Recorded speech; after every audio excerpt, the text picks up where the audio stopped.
providers like Google App Engine service and as well as Amazon Web Service. So each things, so the level of calculations or computations are calculated at the provider side.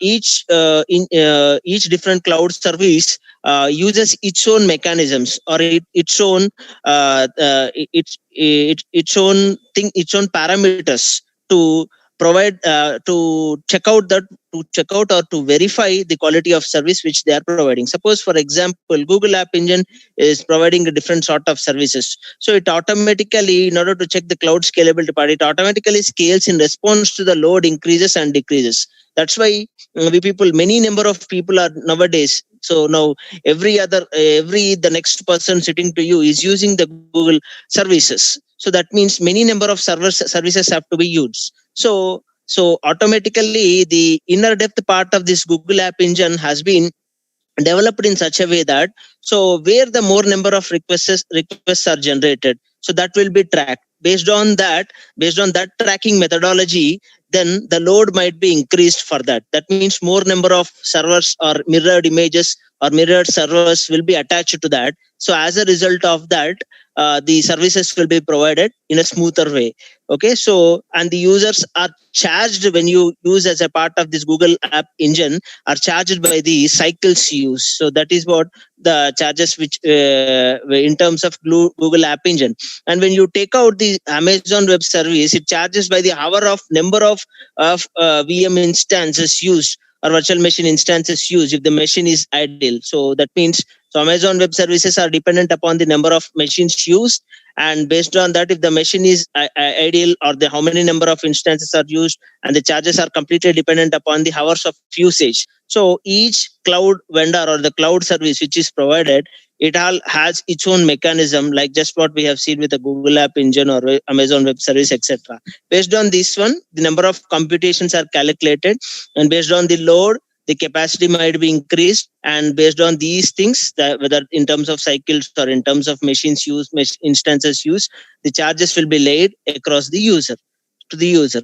So that means, so the basic things we needs to get from this topic is that, so so at any point of time, the quality of service is to be provided to the user end. That means if the user needs to have to extend his services, that should be done within a fraction of seconds. So scaling up of instances or scaling up of the services within a shortage of time is one of the biggest thing in terms of cloud computing services, because it is much dependent upon the load. That means when you say it as a load, many number of cloud services will be offered. Many number of people are involved in this one cloud service. So opportunity here is to scale quickly up and down in response to the load variation in order to save money without violating SLA, that is service level agreements. So without so all these things we have studied, based on the service level agreements itself, the user and the provider will have some understanding, and the cloud service is established. So without violating the initial agreement part, which is as a part of service level agreement, so all these things to be scaled up and to be provided in an easier way, and the quality of service is provided. So that is what to be remembered. And few more points like open virtualization format, which describes an open, secure, portable, efficient, and extensible format for packaging and distribution of virtual machines. So this is nothing but, so there are some sort of things which needs to be extended. So for the extendable services, this open virtualization format provides a different sort of package. So that means if more extensible services are needed at the user end, again this virtual machine instances have to be increased. So at that particular time, this particular package provides you an easy extensible format for packaging and distribution of virtual machine. It also defines a format for distributing software to be deployed in virtual machines. So here this is important. So how to distribute this particular software to virtual machines? Usage of not only usage or extension of virtual machines is an important thing, but also so the format specific, if the specific format is allocated to different virtual machine, it provides a representative way of usage of softwares across the different virtual machines. That is what the important case to be remembered here. And this virtual machine format does not rely on the use of specific host platform, virtualization platform, or guest operating system.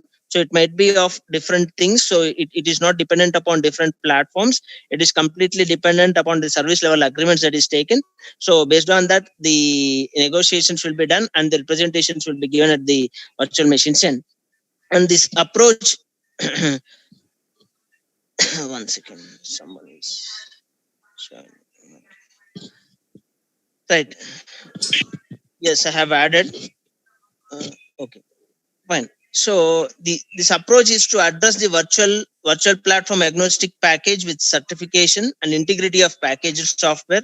That means to provide an extensible formats in terms of easy virtualization platform with a certified process, and even the integrated package software. That software provides a common format for distributing the software across different virtual machines. And this package supports virtual appliances to span more than one virtual machine. And this is about the cloud scalability, interoperability, and standardization. And next challenge is the software licensing and reputation sharing. So many cloud computing providers originally relied on open source software because the licensing model for commercial software is not ideal for utility computing. So most important cases, that means the providers which provide their services are completely dependent upon this open source softwares. So usually they are much dependent upon the open source software is. So if you go by the commercial softwares, again the bulk of usage will be increased, and as a result of that, at the user end, the amount which needs to be paid increases. So automatically initially the providers may dependent upon the open source softwares, and slowly based on the paper usage or based on the bulk usage, licensing schemes to expand their own businesses will happen. So that is what the important case. There is the primary opportunity is either for open source to remain popular, or simply the commercial software companies to change their licensing structure to better fit cloud computing. One can consider both pay for use and bulk licensing schemes to widen the business coverage. One more point to be remembered for the usage of this open source software is that the portability issues. So when you go by the usage of licensing usage, and when the companies start doing that particular project, so if some public oriented projects are there, again the portability issues will play a major important role. So that's why this usage of open source software, and so if the extensibility services are needed, the licensing of a particular software, and even the licensed software to be shared across the public reputation, all these things plays a major important role in expanding the services. So that needs to be remembered. So I'll stop here once. So can I expect what topic we are discussing now? What is the topic name we are discussing now? We are discussing the 5th and 6th challenges of cloud architectural designs. Okay, who is this? 519. Muskan. 519. Okay, 519. Thank you. Can any other say what is the first challenge? These are cloud architectural design challenges. Can anyone say what is the first challenge? Service availability. Service availability and data lock-in problem. Okay, thank you. Who is this? Number? 528. 28. Okay, thank you. 528. Can anyone say what is the second challenge? Second challenge. Some others. So these are regularly needed. What I am stressing out these things is this is a gunshot question for final. So you have at any way you'll get this type of question, directly or indirectly. So can anyone say what is the second challenge?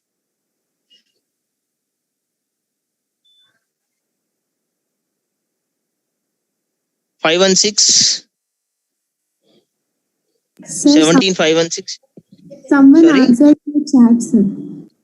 Through chat? No, I just need in voice. Data privacy and security concerns. Rahul? Okay, no problem. Okay.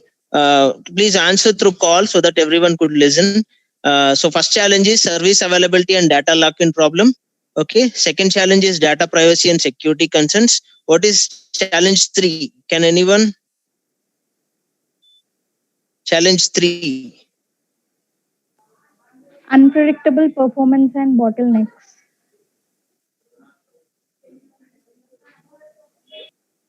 Okay. Rule number? 18 series 516. 18, 5 and 6. Thank you. Okay. Next.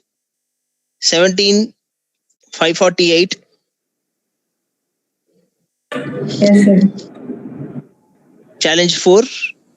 Distributed storage and widespread software bugs. Okay. Distributed storage and widespread software bugs. Okay. 17, 530 is 535 absent. Okay. 17, 526. Yes, sir. Can you challenge 5? Cloud scalability, interoperability, and standardization. Okay, thank you. Next, 17, 544. Challenge 6.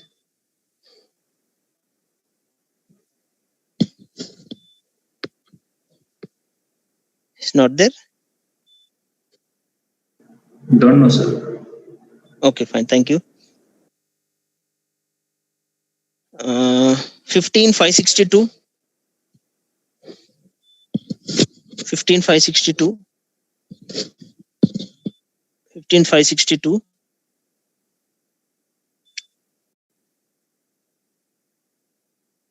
Okay, thank you. Software licensing and reputation sharing. Thank you. Thank you, one and all. So remember, these type of questions will be definitely asked for the mid examinations or even for the final examinations.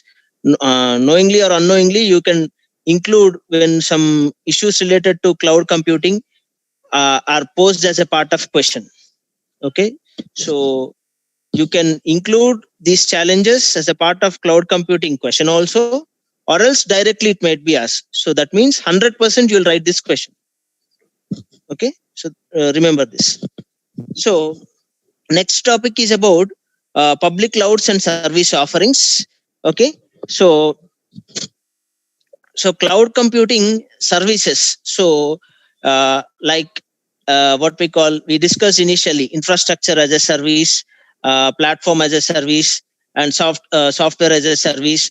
So these are usually, these cloud computing services are demanded by computing and IT administrators, software vendors, and the end users. So here the point to be remembered is that this demand. So when you say it as a demand, it should be like end user, but the end user might be of software vendors who are developing.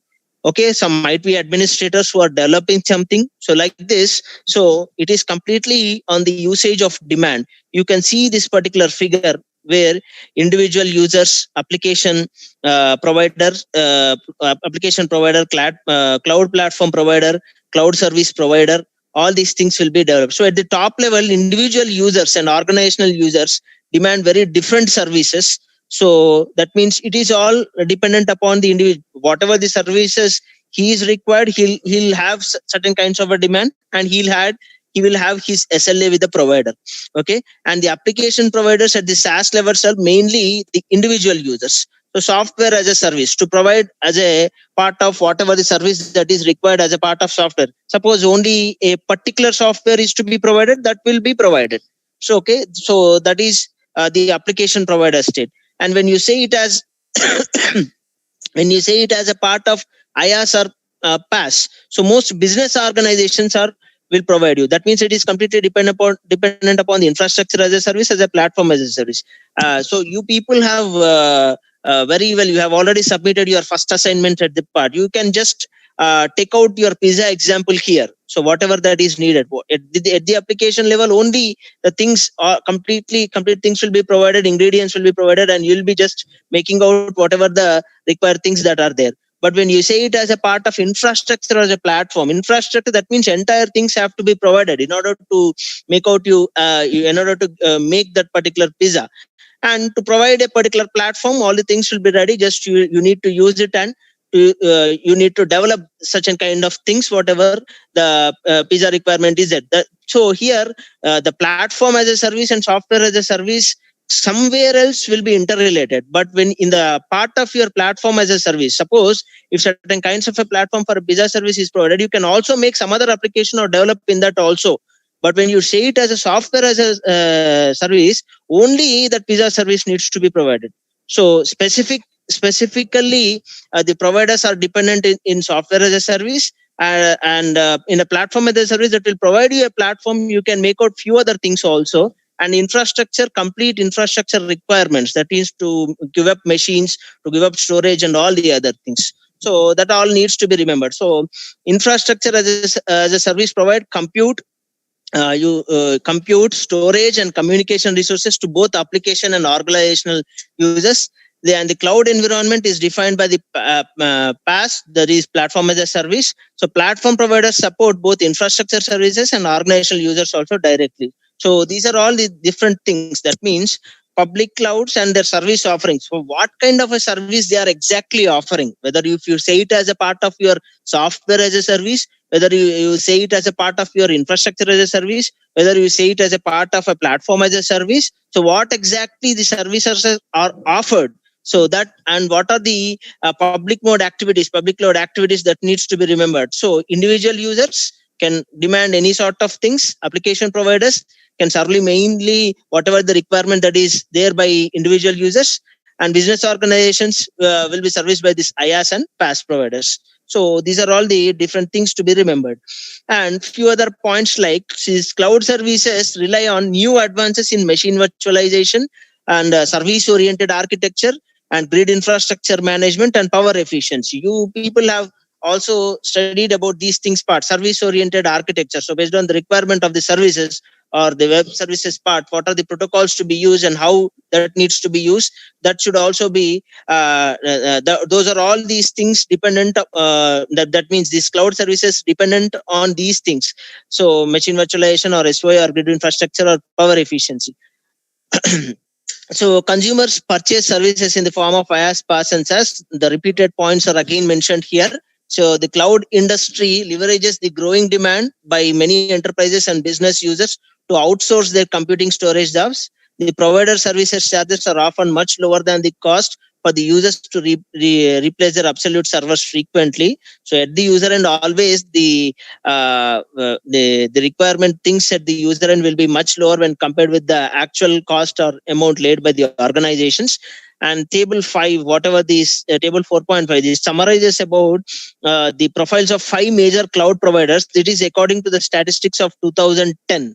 Okay, so what are the different major cloud platforms that are there, like IBM, Amazon, Google, Microsoft and Salesforce. So what are the cloud services provided in terms of PaaS, SaaS and IaaS that are also clearly mentioned here.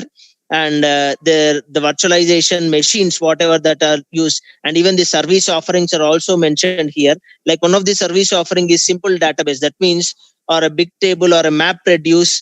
All these things are service offerings here. So that means these exact things when you say it as IBM or Amazon or Google, Microsoft or Salesforce. So suppose if Amazon, if you take it as a part of Amazon Web Service, so simple database is provided as a part of service offerings.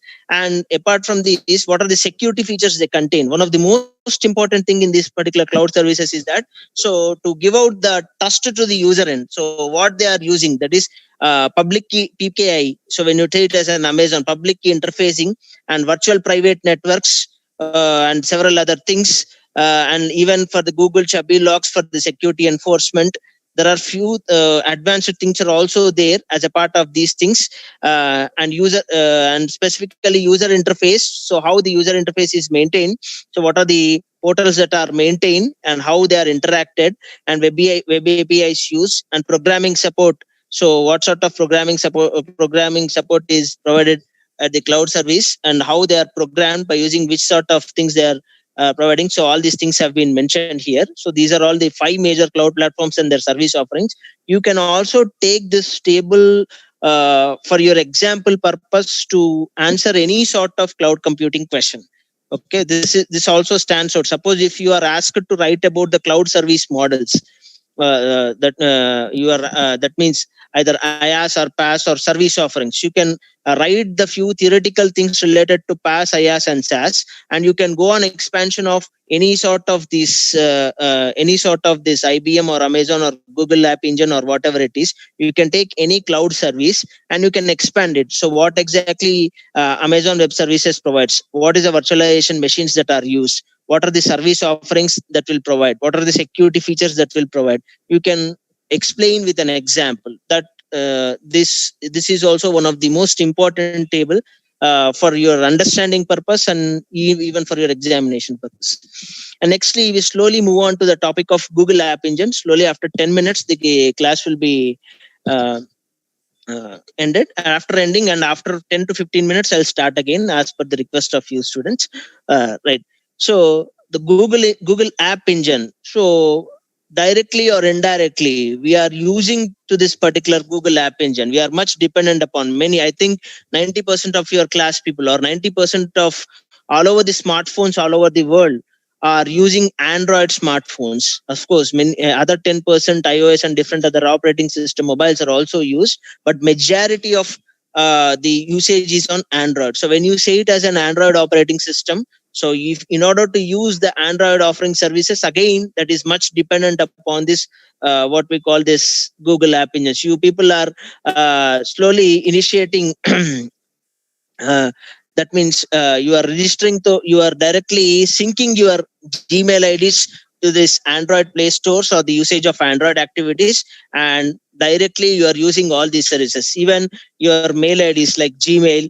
Okay, so you and Google Docs and several other applications like Google Earth. So these are all the first sort of applications or cloud services all over the world. So most importantly and popularly used. So that means in terms of percentage, when you say it as, so all over the world, Google Mail has much percentage of usage when compared with other sort of mail IDs. There are the usage with different other mails also, but still it stands out as a popular usage. So how these things are provided and what are the Google App Engine facilities, we'll see one by one. These are few points needs to be looked at with every line in this particular Google App Engine is very important in the case to understand the usage of Google App Engine. So Google has world's largest search engine facilities. The company has extensive experience in massive data processing that leads to the new insights into the data center design and naval programming models that scale to incredible sizes. All these points have been taken from your textbook itself. Okay, so so whatever the Google that is there, it's the largest search engine as of that. So it has massive data processing, and so when massive data center processing is required, again the number of data centers you might expect it, and number of servers that are required, that also you can expect that will be a huge number. So that means more than, you can see the third point here, Google has hundreds of data centers and has installed more than 460,000 servers worldwide. It is still the statistics of 2010. 10 years have been there. So I think by the usage of the smartphones, it might be of 4 times of this particular number. It might be of 4 times, not a single time. It might be of 4 times for number of servers that might be used today. And this platform is based on its search engine expertise, but as discussed earlier with MapReduce, this infrastructure is applicable to many other areas. We discussed this MapReduce concept in the previous unit, and an example is given. For example, 200 Google data centers are used at one time for a number of cloud applications. Data items are stored in text, images, video, and are replicated to tolerate faults or failures. And Google has pioneered cloud development by leveraging large number of data centers. So initially it started these services like Gmail, Google Docs, Google Earth, and among different other applications. So these applications can support large number of users simultaneously. So most important thing is that why these applications are supporting with users simultaneously, in the sense by giving the part of thing called as high availability. When number of servers are more, automatically it gives out a provision to have high availability of service. So that is what the important points to be taken out. And Google File System, Google MapReduce, and Bigtable and Chubby and all the other things will be there. So this you can observe as a part of Google App Engine architecture. Okay. So these are all the major building blocks of the Google platform, which has been used to deliver the cloud services. And Google File System is used for storing the large amounts of data. And MapReduce is an application program for development. And Chubby is a few other things which is used for distributed application log services, and several other things so these building blocks of Google computing application include Google File System and MapReduce and Bigtable. One second. And there are few third-party applications which this Google can also have certain kinds of scheduling activities where you can observe in this particular figure as scheduler slave and GFS Cheng server. So these, by using these third-party applications, few things will be handled. So these applications all run in data centers under the management by Google engineers. So inside each data center, there are thousands of servers forming a different clusters. You can observe a number of nodes are there and a GFS master is there and a scheduler slave and MapReduce job in this particular figure. So in order to run all these applications, many sort of data centers are managed by different Google engineers. That also one of the things to be remembered. And a few points to be remembered is these are all you can study it on. The third point here, the front end is an application framework which is similar to the web application framework such as ASP, J2E, and JSP. So what is the front end of the application? And it is a combination of several software components, this Google App Engine. And so Google App Engine supports Python and Java programming environments. So that is also one of the important thing to be remembered. And few functional modules. So exactly, is the time up? Okay. So we'll discuss the things after 10 minutes. Is it okay, guys? Yes, sir. Guys, is it okay? Yes, sir. Well, next hour is also mine. So we'll discuss after 10 to 15 minutes of time. I'll start again. I'm ending the activity here. Okay, sir.